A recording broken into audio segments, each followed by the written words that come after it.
하여튼 여름 동안 수고 많으셨습니다. 각 부서 성경학교와 수련회를 위해 수고해 주시고 또 책서에 열심히 참여해 주셔서 강사들을 응원하고 또 함께 은혜가 흘러넘치도록 해 주셔서 감사합니다. 한 몸이니까요, 여러분이 은혜 받는 것 자체가 교회 전체의 유익입니다. 믿습니까? 우리 한 몸이잖아요. 그러니까 어느 한쪽이 건강해지면 몸 전체에 좋은 영향이 미치고 한쪽이 은혜 받지 못하면 몸 전체가 힘들어지는 거예요. 여러분이 있는 자리에서 은혜 받는 거는 전체 공동체의 큰 유익이다. 그런 의미에서 여러 가지 면에서 기도하고 섬겨주신 분들에게 감사를 드립니다. 오늘 제목이 좀 특별한데요, 제목을 같이 보겠습니다. 돈을 부리는 지혜는 관대합이다이 아니라 관대합니다. 관대합이 뭘까요? 관대합니다. 그러니까 우리 돈의 노예가 되지 말고 돈의 주인이 되어야 된다. 제가 이제 마지막에 왜 이 부분을 설교하냐면, 하나님이 여름에 저희 휴가를 2주 주면서 우리 교회 하반기에 무엇을 원하는지를 이렇게 메시지를 주실 때가 많이 있어요. 그래서 이번에도 쉬면서 하나님이 우리 교회의 앞으로 방향을 어떻게 이끌어가길 원하시는가. 그런데 수요 예배에 두 분의 선교사님이 오셔서 하신 설교가 뭐죠?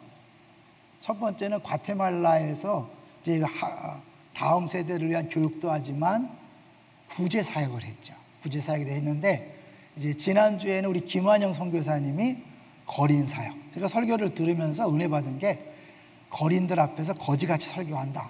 너무 은혜가 되더라고요. 아내랑 둘이서 들으면서 그런 고백한다는 자체가 대단한 거잖아요. 근데 그분이 그 남아공에서 우리가 아는 그 교수님들이 유학하는 그 신학교에서 공부하신 분이에요. 그러니까 굉장히 신학적으로 깊은데, 현실은 정말 그 늘 부족에 시달리는 거린들 앞에서 여호와는 나의 목자시니 내가 부족함이 없다고 설교하는 것의 그 아픔, 그런 것들이 느껴지면서 굉장히 은혜가 됐어요. 그러면서 하나님이 두 주 연속 그리고 가난에 대해서, 구제에 대해서, 또 필요한 돈에 대해서 설교하시는 걸 하나님께서 인도하신 걸 보면서, 이 부분이 우리 교회를 향한 뜻이겠다. 제가 잠언 첫 번째 설교할 때 잠언 3장 혹시 기억하시나요? 한번 잠깐 볼게요. 잠언 3장으로 가보셔요. 우리가 어려운 사람을 위해 돕는 것은 단순히 구제 차원이 아니라 마땅한 일이라는 것을 성경이 말씀하고 있죠. 3장 27절.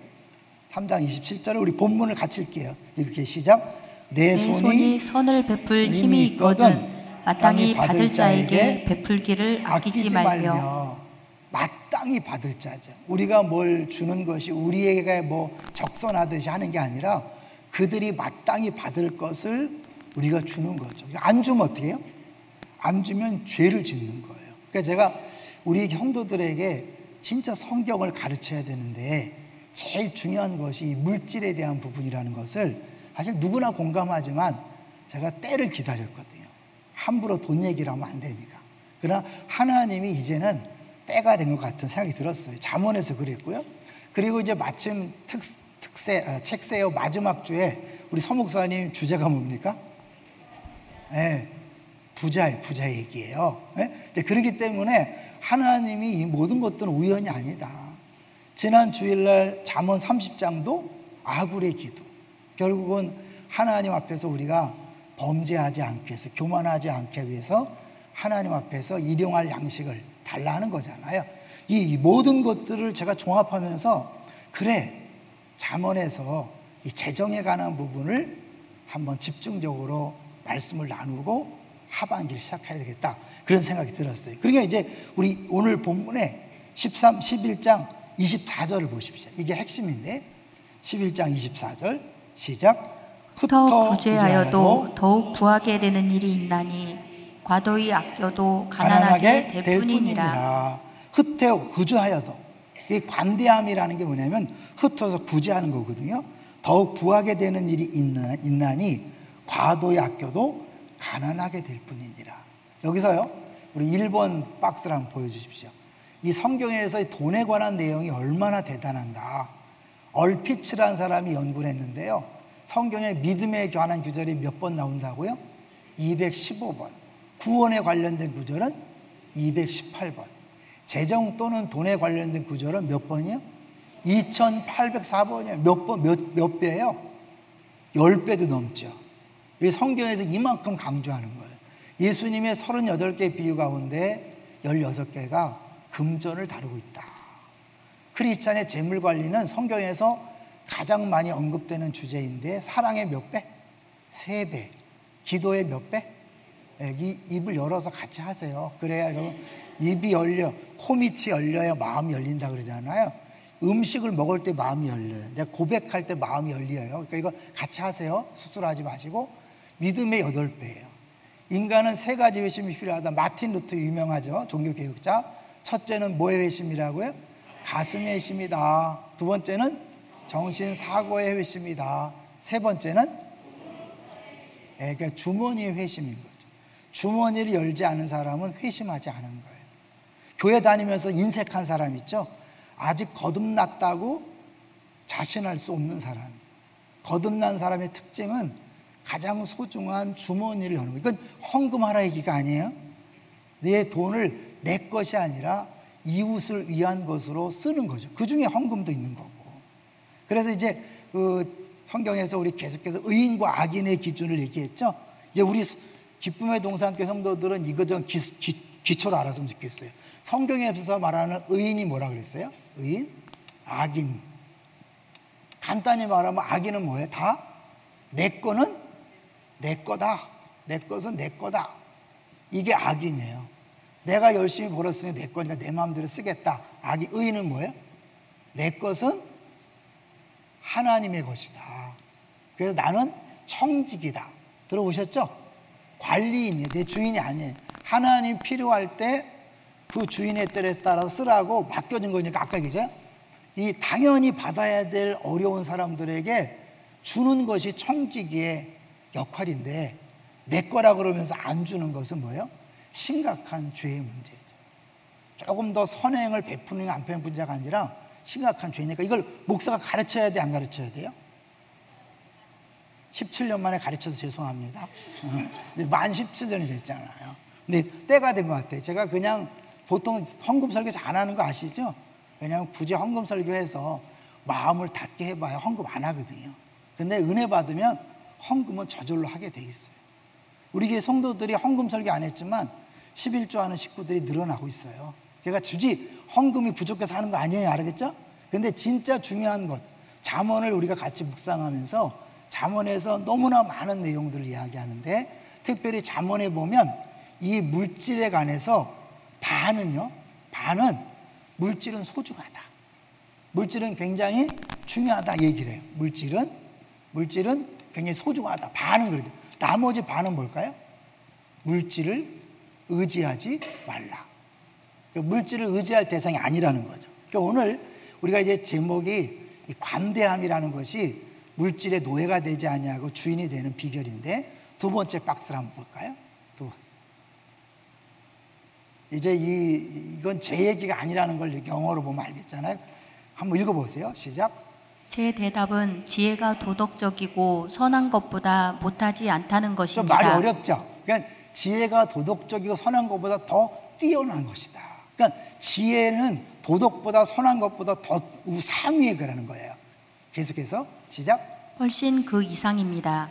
그것은 도덕 규칙이 다루지 않는 대부분의 삶의 상황에서 해야 할 옳은 일, 취해야 할 올바른 행동 방침, 올바른 선택을 하는 것입니다. 계속 이게 지혜는 뭐라 그랬어요?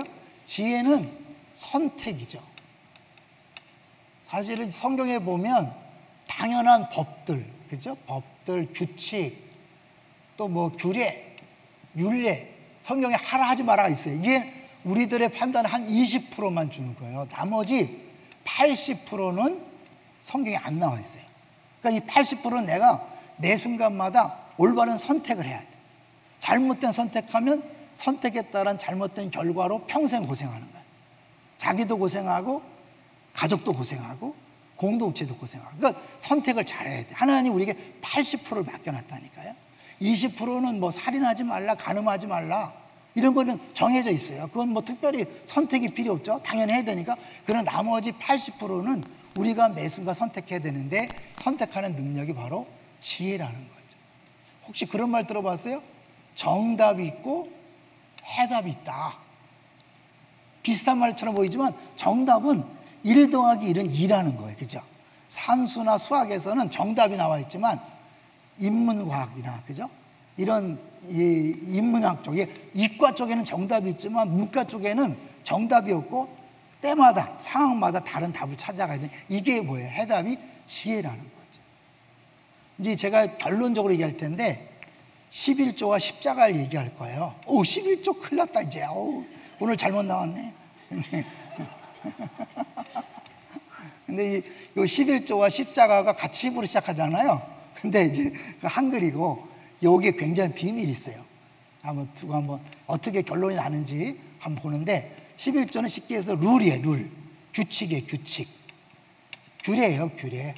당연히 해야 되는 건데 이건 뭘까요? 여기 지혜라는 거예요. 십자가가 지혜인데 11조가 어떤 연관이 있는지는 마지막 부분에 같이 보려고 합니다. 자, 먼저 우리가요 돈에 대한 할 때 돈은 중요할까요? 중요하지 않을까요? 무지 중요해요. 돈은 힘이 있을까요? 힘이 없을까요? 무지 힘이 세요. 그래서 돈 때문에 사람이 변해요. 여러분 그 얘기 하셨어요? 저 사람 변했어. 언제부터? 돈 맛을 안다부터. 제가 예전에 홍도를 한번 놀러 간 적이 있어요. 홍도. 미혼 때 홍도에 갔더니 그 홍도 주민들이 한탄하면서 이야기한 게 뭐냐면 우리 섬이 옛날에 안 그랬다는 거예요. 근데 옛날엔 내 거 네 거 없이 그냥 서로 막 주고받고 그랬는데 돈 맛을 안 다음부터 모든 주민이 다 돈과 연결을 시켜서 굉장히 인색해졌다. 너무 깍박해졌다는 거예요. 이게 뭐예요? 돈이 사람을 좋은 쪽으로 나쁜 쪽으로 변화시키는 힘이 있다는 거예요. 저 돈만 아는 인간. 예? 사실은 돈 앞에서는 우리도 모르게 부모도 나 몰라 하고 친구도 나 몰라 하고 심지어 부부간에도 심각한 것이 돈이잖아요. 그러면 돈은 힘이 있는 거예요. 이 돈을 힘을 부정하면 안 돼요. 그럼 돈 나쁜 건가? 아니죠. 우리 서목사님이 계속 잘 얘기하고 있으니까 잘 들으시면 좋겠어요. 돈이 나쁜 게 아니에요.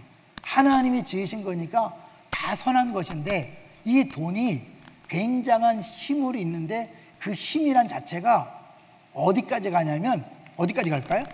하나님 자리에까지 간다는 거예요. 이게 무서운 거죠. 하나님만이 줄 수 있는 안전함, 하나님만이 줄 수 있는 우리의 정체성, 이거를 돈이 우리에게 주는 거예요. 여러분 쉽게 얘기해서 내가 큰 집에 살면 작은 집 사는 사람 무시해 안 무시해요? 솔직히 얘기해봐요. 무시해 안 해요? 은근히 무시하죠. 내가 부자가 되면 가난한 사람들을 무시해. 그래서 나는 성공했고 너희들은 실패했어 라고 그렇게 이상하게 생각하는 자체가 뭐냐면 돈이 내 정체성을 만드는 거예요.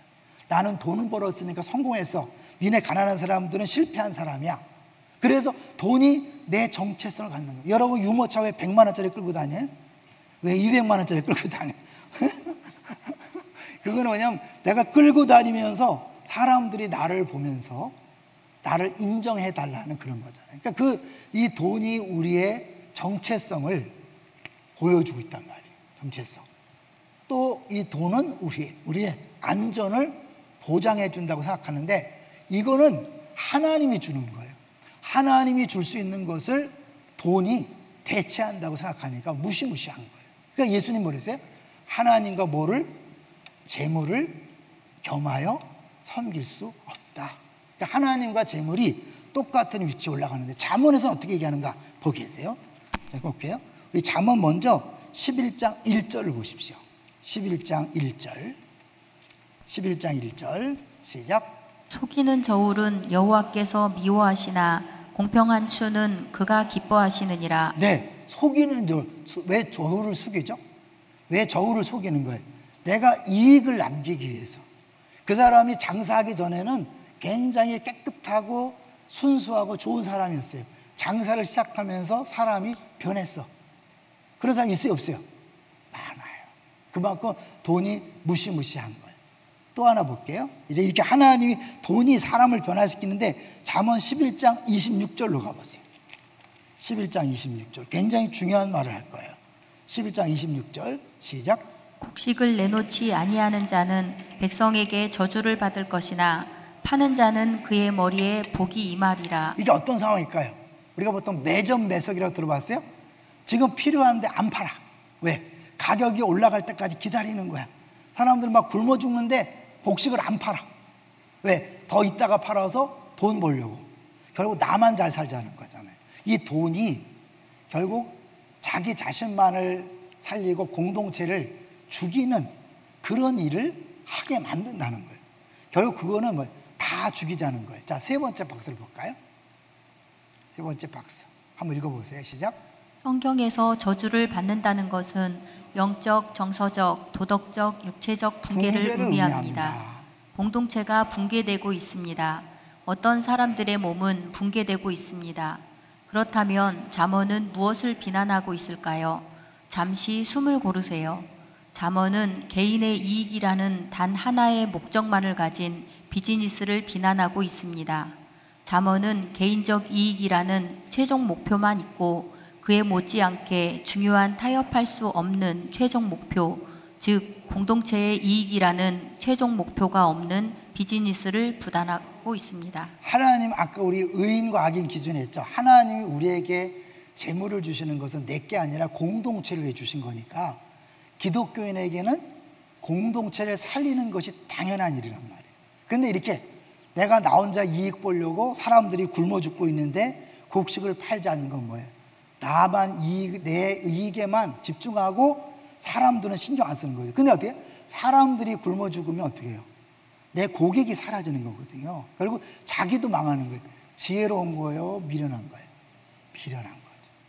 사실은 공동체를 죽이면 자기도 죽는 거예요. 그런데 사람들이 돈에 미치면 그 부분을 생각 못하는 거예요. 더구나 하나님이 마지막 날에 심판 날에 물을 거예요. 너 뭐 하다 왔니? 하나님 분명히 우리에게 맡겼다 그랬는데 맡긴 재물을 내 마음대로 쓰고 공동체를 쓰지 않다가 와서 어떻게 해? 심판 날에 할 말이 없는 거예요. 무시무시한 심판이 기다리는 거예요. 그러니까 내가 돈에 눈에 어두우면 마지막 심판 날에 내가 어떤 심판을 받을 것인가에 대해서 망각하는 거예요. 그런데 심판은 내가 원하든 원치 않든 반드시 있습니다. 전체의 심판, 종말날이 있고 개인적인 심판이 있습니다. 믿습니까? 그때 하나님 앞에 서서 너 뭐 하다 왔니? 라고 했을 때 뭐라고 답할 것인가? 사실은 우리가 주일날 우리 주성호 목사님이 설교한 잠언 30장을 보면 어떻게 돼 있어요? 볼까요 한번? 잠언 30장 아굴의 기도 나오죠? 30장에 모두 마시고 가난하게도 마시고 부하게도 마시고 왜 그랬다 그랬어요? 보니까 그렇게 하는 이유는 내가 하나님이 누구냐? 그럴까 하고 그런다는 거죠. 30장 9절이잖아요. 30장 9절 시작. 혹 내가 배불러서 하나님을 모른다.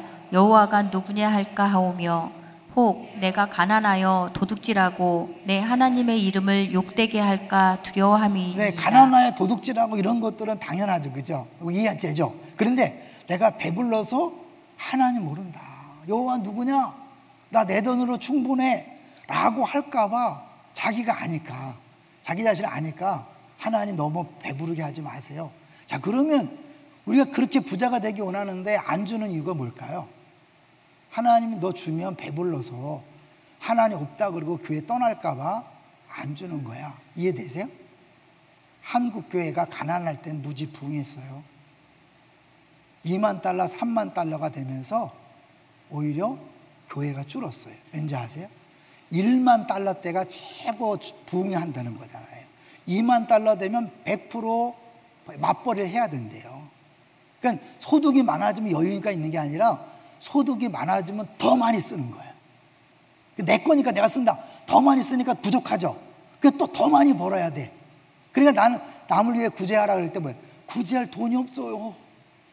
못 돼야 되고. 사실 그런 내용을 고백을 우리 케냐에 있는, 아니 그 나바공에 있는 우리 김한영 선교사 거기 성도들에게 하면 뭐라 그럴까요? 잘났다 그래. 북한 사람들한테 하면 어떡 할까요?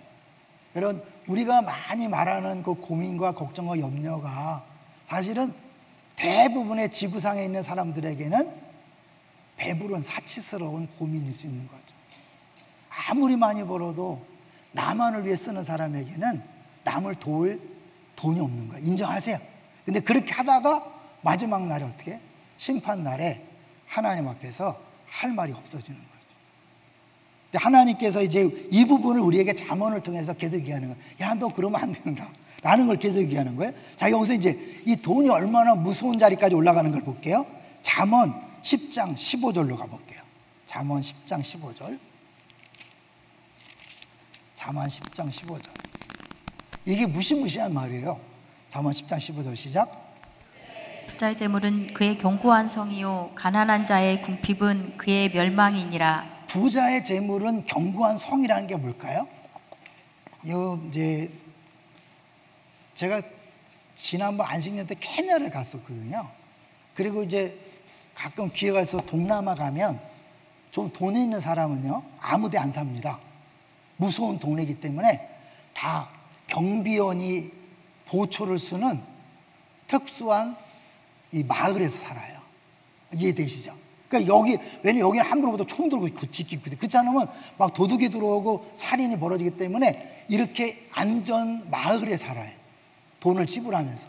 이제 그러니까 뭐냐면 여기서 말할 때 성성이라는 건 뭐냐면 내 안전을 책임져 준다는 거예요. 그리고 여기 사는 사람은 상대적으로 뭐예요? 나 이런 사람이야. 나 여기 사는 사람이야. 나 강남 사는 사람이야. 우리 예전에 얘기했죠. 우리 주공 1, 2단지가 새로 져갖고 부단지 애들하고 같이 공부하기 싫다 막 이랬다고 그랬잖아요. 알게 모르게 그런 거예요. 그러니까 내가 이런 사람이야. 뭐 또 요새는 뭐 저 자임, 우리는 자임에 알았어. 자임 잘했어. 그렇게 자기들 나름대로 우리는 타워 팰리스에 사는 사람이야. 알게 모르게 자기의 정체성과 안전, 이게 내 안전을 보장받고 내 정체성, 우리는 이런 사람이에요 라는 이것을 보장해 주는 거예요. 뭐가? 물질이. 다시 볼게요. 이 내용이 그거란 말이에요. 부자의 재물은 그의 견고한 성이다. 돈 있으면 견고한 성에 산다는 게 아니라 그 돈 자체가 이 성처럼 나를 안전하게 만들고 나를 이런 사람이야 라고 그렇게 만들어준다는 거예요. 근데 이 안전과 정체성은 누가 주는 거예요? 하나님이 주는 거예요. 자, 그래서 그거를 잠언에서 또 얘기하고 있어요. 볼게요. 너무 힘들지 않죠? 오랜만에 설교 들으니까 기분 좋게 들으세요. 잠언 18장 가볼게요. 잠언 18장 10절에서 11절. 잠언 18장 10절에서 11절. 제가요 이 설교를 준비하면서 저부터 은혜를 많이 받았는데 이걸 어떻게 쉽게 짧게 할까? 그게 이제 계속 고민이었어요. 자, 잠언 18장 10절 11절 시작. 여호와의 이름은 견고한 망대라. 의인은 그리로 달려가서 안전함을 얻느니라. 네, 여호와의 이름은 견고한 망대라. 망대란 뭐예요? 네? 결국 의인은 그리 달려가서 안전함을, 안전이잖아, 안전.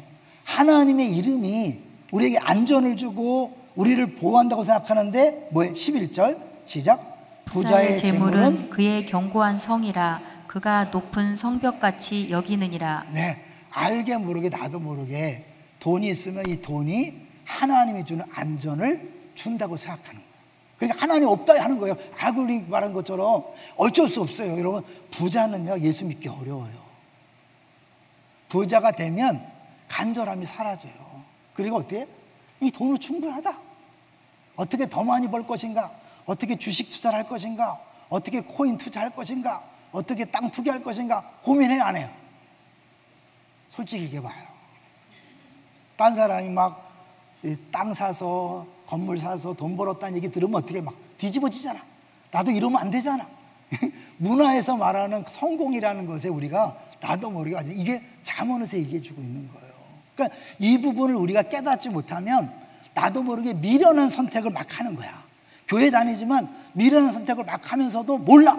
근데 그 미련한 선택 때문에 나도 망하고 우리 자녀도 망하는 거예요. 부모가 재정에 대해 잘못 선택을 하면 100% 자녀가 망합니다. 기억하세요? 부모가 이 재정이나 내 여러 가지 구제나 이런 부분에서 잘못된 선택을 하고 할 걸 안 하잖아요. 반드시 그 자녀에게 손해가 가는 거예요. 왜냐하면 성경은 이 부모의 신앙생활이 자녀에게 곧바로 이어진다고 하여튼 곳곳에 얘기하는 거예요. 이해되시죠? 한번 성경을 자세히 보세요. 이 부모의 신앙생활은 자녀의 그런 미래와 직결되는 거예요. 그러니까 지혜로운 선택을 계속 하라는 거죠. 근데 지혜로운 선택을 하기 위해서는 이 돈이 얼마나 무서운 자리까지 가는가를 알아야, 야, 이거 조심해야 되겠다. 오직해서 아굴이 그런 기도했겠어요. 자기가 이 돈이 많아지면 자기도 모르게 하나님 무시하고 하나님 없다고 할까봐 하나님 차라리 나 부자 되지 말게 해주세요. 그런 의미에서 여러분은 복 받은 줄로 믿습니다. 왜냐하면 하나님을 뭐 부인할 정도로 부자가 안 됐잖아요. 그죠? 이 자리에 나와 있잖아요. 서로에게 박수 한번 쳐도록 하겠습니다. 여러분 박수 치세요. 그냥 하는 게 아니에요. 나는 비교적으로 참 남편을 잘 만났다면 진짜 그 고등학교 때 저 꼴찌하던 애가 저렇게 똥똥을 하는데 내가 그래도 상위권에 들었는데 내가 요망이 엇거린 거 뭐냐면 그때 실수를 해갖고 그냥 그때 저 인간을 만나지 말았어야 되는데 이러면서 했는데 아니에요. 그리고 그 남자를 만났기 때문에 주 안에 있는 거예요. 할렐루야. 저는 휴가 내내 가만히 생각해 보니까 은혜다. 다 은혜다. 내가 이 자리에 있는 게 은혜고 우리 교회 이 자리에 있는 게 은혜다. 그냥 고백이 아니라 진짜였어요. 다 은혜인 거예요. 더 길게 하지 말고 제대로 가겠습니다. 이제 그 다음 박스를 한번 볼게요. 그 다음 박스. 사실은 유대인들이 아주 굉장히 똑똑하잖아요. 장사도 잘하고. 근데 그들은 이 78대 22 법칙, 이거 지금 검색하지 마요. 나중에 집에 가서 인터넷에서 유대인의 상술, 그 다음에 78대 20을 한번 해보세요. 그러면 이 세상의 산소와 질소의 비율, 또 이게 각가지 알게 모르는 모든 법칙이 다 저렇게 돼 있어요. 구성이. 근데 유대인들이 이걸 아는 거예요. 탈무드에 나와 있기 때문에. 그래서 이들은요, 장사할 때도 절대로 100을 가져가지 않아요. 자기는 78만 가져가고 상대에게 22를 주는 거예요. 왜? 그래야 이 사람이 계속 존재해, 내 거래가 되는 거지. 나 혼자 100을 갖잖아요. 망해서 내 고객이 없어지는 거예요. 파트너가 없어지는 거예요. 그러면 망하는 거예요. 이걸 모르니까 사람들이 자기만 위하는데 결국 공동체를 살리는 게 자기도 사는 길이라는 거예요. 근데 이게 굉장히 많이 있어요. 제가 시간이 되면 한번 이제 방송 때 할 텐데 신기하게 이 세상에 놀라운 법칙이에요. 한번 여러분 검색해 보세요. 그러니까 이거를 유대인들이 알고 이제 장사할 때도 또 뭐 성공이나 이런 거를 할 때도 100% 확신하지 않아도 돼. 그러니까 한 78%의 확신만 쓰면 투자할 수 있는 거예요. 22%의 그런 실패의 확률이 있어도 괜찮은 거예요. 왜? 그게 당연하다는 거예요. 너무 가지 않게. 이건 뭐냐면 아까 얘기했던 것처럼 이 악과 선이라는 거 알고 절대적으로 개인이 아니라 공동체 중심이라는 것을 우리가 이해할 때 나 혼자 잘 사는 게 아니에요. 이번에 주일학교를 위해서 또 중고등부와 청년대학부를 위해서 자기 휴가를 반납하고 애쓰고 수고하신 분들이 감사를 드리고 주님 반드시 그것을 기억하실 줄로 믿습니다. 그걸 반드시 갚아줄 줄로 믿습니다. 복 받는 게 아니에요. 복은 이미 받았어요. 믿습니까? 더 이상 복 받을 거 없어요. 왜냐하면 예수님이 100% 순종해서 또 반복하는 거예요. 100% 순종했기 때문에 순종하는 자에게 주어지는 성경의 모든 복은 이미 내 것이 됐어요. 하나님 복을 약속하지 않아요. 상을 약속하죠. 냉수 한 그릇도 잊지 않으신다. 이 공동체를 위한 모든 것들을 주님께서 기억하시는데 이제 우리가 하나님 앞에서 정말 마음껏 나누고 베풀 수 있으려면 어떻게 해야 될 것인가? 이제 그것은 이 흩어짐의 원리를 알아야 되는데 우리 고린도 후서로 가볼게요. 고린도 후서 8장 9절로 가볼 거예요. 고린도 후서 8장 9절. 신약인데 제가 방송실에 얘기 안 했기 때문에 늦게 나올지 몰라요. 고린도 후서 8장 9절. 이제 우리 꼬리 물게도 얘기했지만 이 예루살렘 교회가 어려웠잖아요. 그래서 바울이 그들을 위해서 헌금을 모금하는 거예요. 그들에게 헌금을 잘 이렇게 내게 하기 위해서 막 너희들이 부자가 됐으니까 당연히 내야 된다. 그들 불쌍하니까 안타깝지 않아. 이렇게 하지 않았어요. 감정에 호소하지도 않고 의지에 호소하지도 않고 뭘 얘기하냐면 복음을 얘기했어요. 그 복음이 뭐냐? 우리 8장 9절이에요. 8장 9절 시작. 우리 주 예수 그리스도의 은혜를 너희가 알거니와 부요하신 이로써 너희를 위하여 가난하게 되심은 그의 가난함으로 말미암아 너희를 부요하게 하려 하심이라. 예루살렘 교회를 도우는데 너희들이 부자가 됐으니까 당연히 도와야 된다. 그들 가난한데 얼마나 불쌍하냐. 상대적으로 저는 여러분 우리가 지난서와 그 지난주 설교를 들으면서 저들은 가난한데 우리는 부유하구나. 이런 건 메시지가 아니에요. 상대적으로 우리가 부유하니까 더 베풀어야지 그런 게 아니라 아직 우리는 복음을 생각해야 돼요. 예수님께서 진짜 흩어 구제하는 것이 뭔가를 우리에게 보여줬잖아요. 어떻게 해요? 여기 보니까 예수님이 부유하신 이로서 너희를 왜 가난하게 했다. 어떻게 하셨어요? 예수님이 오늘도 십자가를 찬양했는데 실제로 예수님이 자기 몸을 찢으셨잖아요. 이런 채찍이 사실은 보면 이 수많은 갈래 속에 거의 뭐 39개라고 하는데 여기에 쇠 갈고리나 짐승 뼈 같은 걸 이렇게 달아놓은 거예요. 그래서 채찍을 딱 때리면 몸에 박혀요. 잡아다니면 살점이 떨어지는 거예요.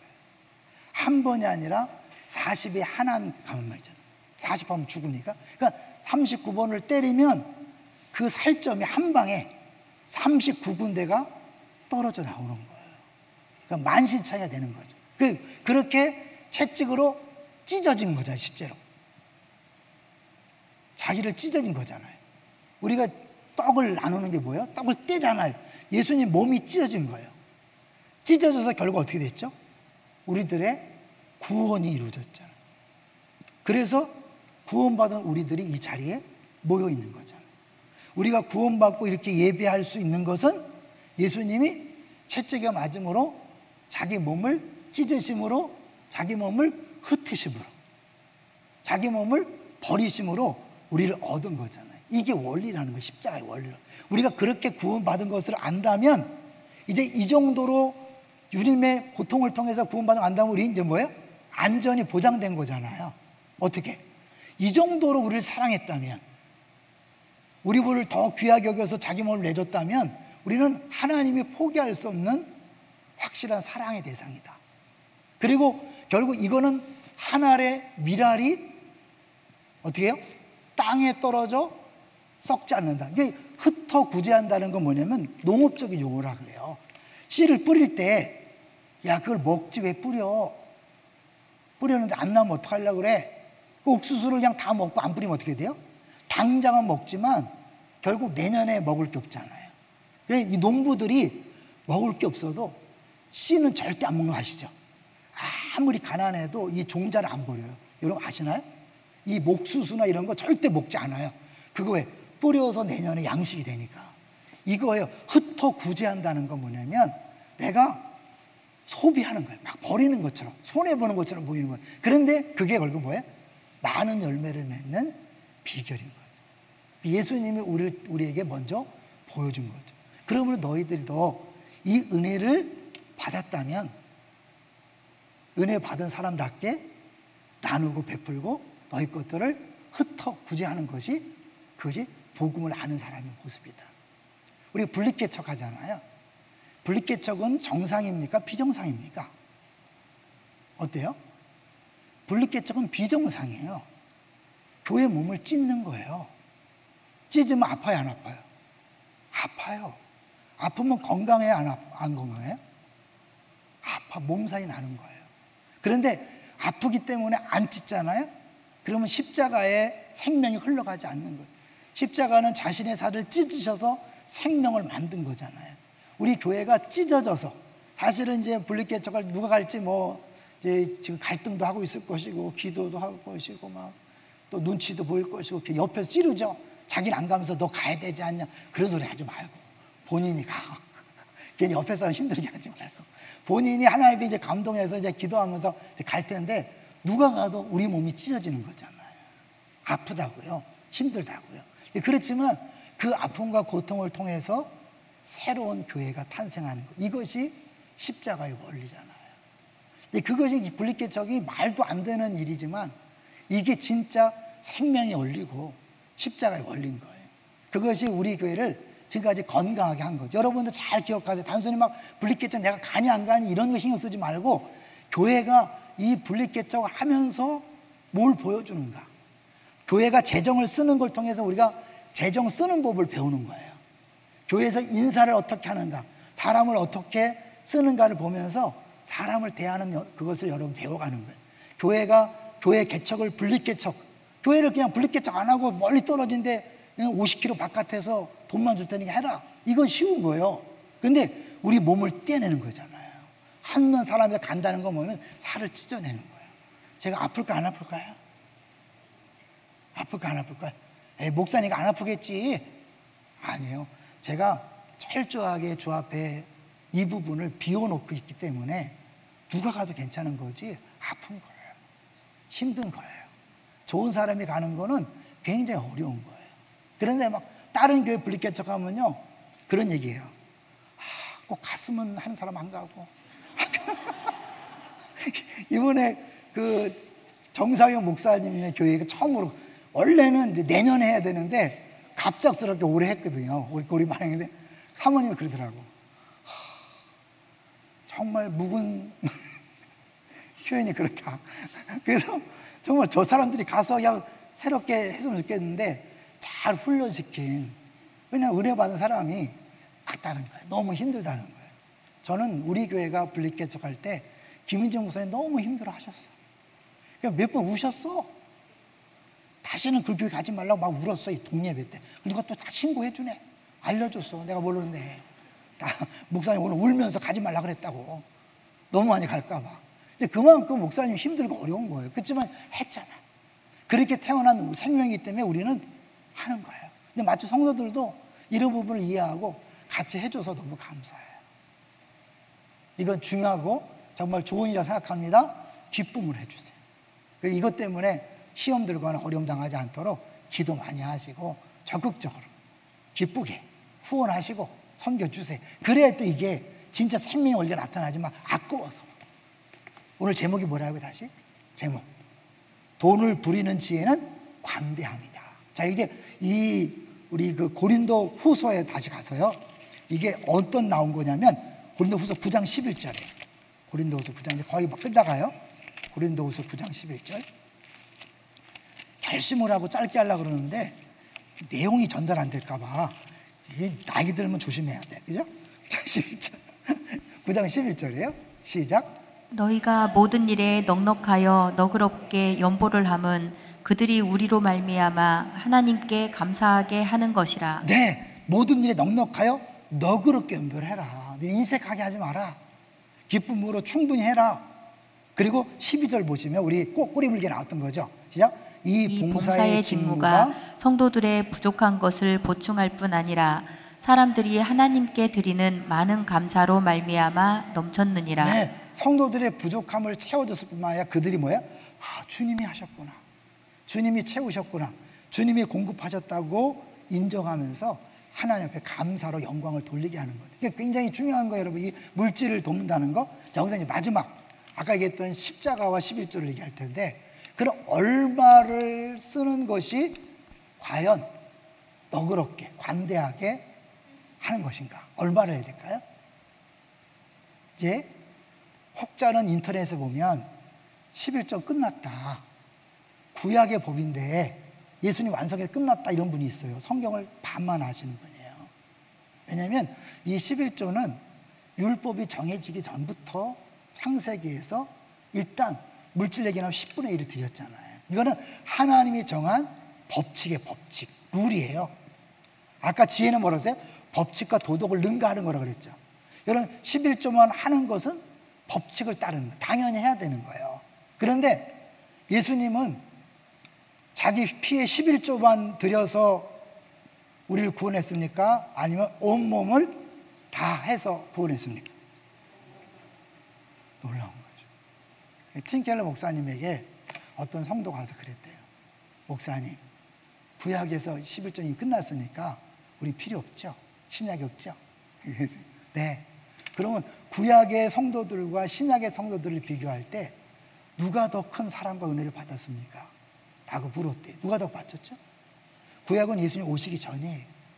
예수님은 자기 온몸을 찢어서 모은 피를 다 흘려서 자기의 모든 걸 다 버려서 10의 1조가 아니라 10분의 10 전체를 다 바쳐서 우리를 구원했어요. 그러니까 구원해서 온 거잖아요. 내가 있는 재물들, 건강, 은사 다 뭐예요? 구원받지 못했다면 없는 거예요. 물에서 빠진 거 건져냈더니 보따리 달라고 하는 것처럼 내게 주어진 모든 건 죽었다면 끝나는 거예요. 그죠? 구원받지 못했다면 아무것도 없는 거예요. 지금 구원받았기 때문에 내게 있는 것들은 다 하나님께 주신 거잖아요. 그렇다면 어떻게? 10의 1조는 법칙이고 규율이에요. 최소한의 최소. 그러니까 할렐루야죠. 11조만 드리라는 건 할렐루야인 거예요. 이제 우리는 어떻게? 10의 1조를 넘어서 할 수 있는 대로 내게 주어진 많은 것으로 섬기고 나누고 베푸는 거예요. 여러분, 헌금 얘기만 하는 게 아니에요. 여러분 이미 잘하고 있다고 생각해요. 저는 우리 교회 성도들이 이렇게 지나고 나서 보면 알게 모르게 이렇게 잘 섬겨요. 정말 잘 섬겨요. 주님 다 기억하세요. 여기서 말하는 이 구제함과 관대함이라는 건 단순히 헌금만 얘기하는 게 아니에요. 여러분이 선교 기간에 보내고 개척교회 보내고 미자리 교회 보내고 어렵다는 사람들에게 돈을 모아 보내고 다 모두가 다 포함되는 거예요. 그렇게 할 수 있는 건 뭐예요?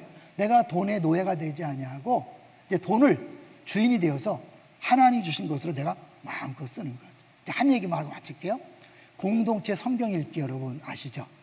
그거 만들 때 돈 얼마나 들었을까요?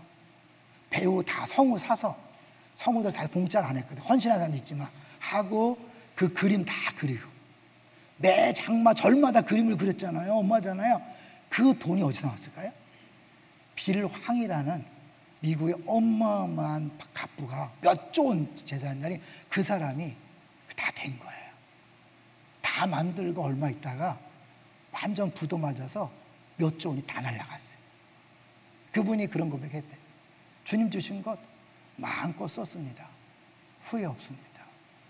하나님이 몇 조 원을 한순간에 옛날 방송에 나왔어요. 매스크에 나왔어요. 미국에서 유명한 정말 엄청난 그 돈을 한 방에 날려 그래갖고 뉴스에 나왔던 그분이 바로 빌황이라는 분이거든요. 우리 공동체 성경을 읽을 때마다 기억하세요. 저걸 만든 사람이 모든 돈을 다 들여서 지금 만들고 그 사람이 시작해서 1조 원이라는 자산을 만들어 놨어요. 그러니까 그 사람이 망해서도 이건 흔들리지 않아요. 근데 그 어떤 분이 하나님이 주셨을 동안에 그 일을 해서 지금 우리가 마음껏 저작권 없이 마음껏 쓰거든요. 전국교회 전 세계 사람들이 마음껏 쓰는 거예요. 어마어마하죠. 하나님께서 주신 물질을 그렇게 써서 모든 사람에게 유익을 주는 사람과 내 것은 내 것이라 그래서 그렇게 나만이 살다가 언제 죽을지 모르잖아요. 죄송하죠. 언제 죽을지 몰라요. 우리는 수많은 사건 사고를 들으면서 생각지 않은 방법으로 이 세상을 떠날 때가 있어요. 예수 믿는 사람은 당연히 천국이니까 죽어도 괜찮아요. 근데 주 앞에 갔을 때 한 번 주어진 이 기회를 어떻게 살다가 왔냐고 물어보신다면 뭐라고 답할까요? 하나님 우리를 기쁨의 동산에 한 공동체로 묶어 주셨습니다. 저는 억지로 여러분에게 헌금해라, 봉사해라, 구제해라, 후원하라 그러지 않잖아요. 감동되시면 주일학교 듣다가 감동되시면 하시고 선교사 듣다가 감동되시면 해라. 저는 나름대로 그게 절대 저에게 보고 안 해도 괜찮아요. 패밀리가 후원하는 거 절대 간섭하지 않습니다. 담임 목사가 몰라도 괜찮아요. 여러분 괜찮아요. 제가 안다고 싫어하지 않아요. 마음껏 하세요. 특별히 원하면 목적 헌금을 하세요. 누구를 위해서. 그런 사람 많이 있어요. 여러분 100% 10% 안 띱니다. 100% 어느 교회에 보내십시오. 누구에 보내면 100% 하는 거예요. 저에겐 꿈이 있어요. 개척 때부터 꿈이 있어요. 아직은 어렵지만 꿈이 뭐냐면 우리 교회에 도움을 요청하는 모든 사람을 돕고 싶어요. 단 교회가 도울 수는 없어요. 돕는 사람의 그거를 명세서를 써놓고 그 중에 여러분 마음에 감동하는 사람, 갑자기 눈물 나려고 그러네. 감동하는 사람이 하는 거예요. 그리고 얼마든지 도울 수 있어요. 동의하시나요? 교회가 다 예산을 세워서 할 수가 없어요. 그런데 각자가 하는 건 너무 잘하시더라고요. 기쁨으로 하시더라고요. 그래서 저는 언젠가는 한번 해보려고. 우리가 도움을 요청하는 건 무조건 게시판에다가 다 올릴 거예요. 그럼 여러분이 보시고 감동되고 마음에 들고 관계가 있는 사람이 자연스럽게 하는 그런 일이 했으면 좋겠어요. 제가 그 작은 숲이라 그래서 이미 분리 개척한 3개의 교회와 지금 장 목사님, 주 목사 같이 하면서 제가 얘기해요. 어렵죠? 어려우면 우리 교인 중에 데리고 갈 수 있으면 데리고 가라고 얘기해요. 제가 그냥 우리 성도들을 우습게 하는 게 아니에요. 아프지만 힘들지만 그것이 교회예요. 얼마든지 찢어줄 수 있어요. 또 감정이 격하면 또 안 되는. 그게 교회예요. 그게 생명이에요. 예수님이 자신의 살을 찢었잖아요. 우리 기쁨의 동산 분리개척 기쁨으로 합시다. 누가 가든지 얼마나 가든지 상관하지 말고 기쁨으로 합시다. 기도합시다. 그리고 먼저 갔던 우리 1515 사모 필요하면 여러분 가셔도 괜찮아요. 감동되면 가셔도 괜찮아요. 그러나 일부러 막 가려고 하지는 마세요. 제가 그래서 광고를 세게 안 하는 게 뭐냐면, 목사도 광고하면 막 또 가라는 건가 막, 그게 아니에요. 여러분과 주님과 1:1 관계로 기도하시면서 결정하세요. 가도 괜찮고 안 가도 괜찮아요. 저는 이제 우리 교회가 분립 개척할 때 얘기했잖아요. 내가 아는 사람 거의 안 왔어요. 정말 거의 안 왔어요. 제가 13년 있었잖아요. 친한 사람 많고 여러분 알지만 동산교회 제 팬들 많았었어요. 못생겼지만 팬이 많았어요. 그래서 오고 싶다는 사람 많았지만 못 오더라고요. 그게 교회예요. 하나님이 세우시는 교회, 하나님이 정하신 거예요. 여러분이 이렇게 모인 거 제가 부른 게 아니잖아요. 하나님이 여러분을 불러 모아서 그렇게 공동체를 세웠어요. 볼 때마다 너무 감사해요. 어떻게 저렇게 귀한 일꾼들이 우리 교회에 앉아 있는가. 이 여러분 혼자 자리에 앉아 있지 마시고 사역하세요. 먼저 교회 너무 힘들어서 나 쉴래. 아니야, 행복하지 않을 거예요. 제가 지난주에 설교 안 하고 각 부서 다니니까 사정은 보지만 힘이 없더라고. 목사는 설교를 해야 돼. 돌보는 거 중요하죠. 여러분 봉사하던 사람이 안 하잖아요. 힘 없어요. 행복하지 않아요. 동의하시죠? 더 이상 이제 늦추지 마시고 작은 거라도 봉사하시고 감동되면 주저없이 또 구제하시고 헌금하시고 나누고 베푸세요. 그래서 우리 모두가 행복하고 공동체를 살리고 정말 입만 열면 행복하다고 외치는 우리 모두가 되시기를 주의 이름으로 축원합니다.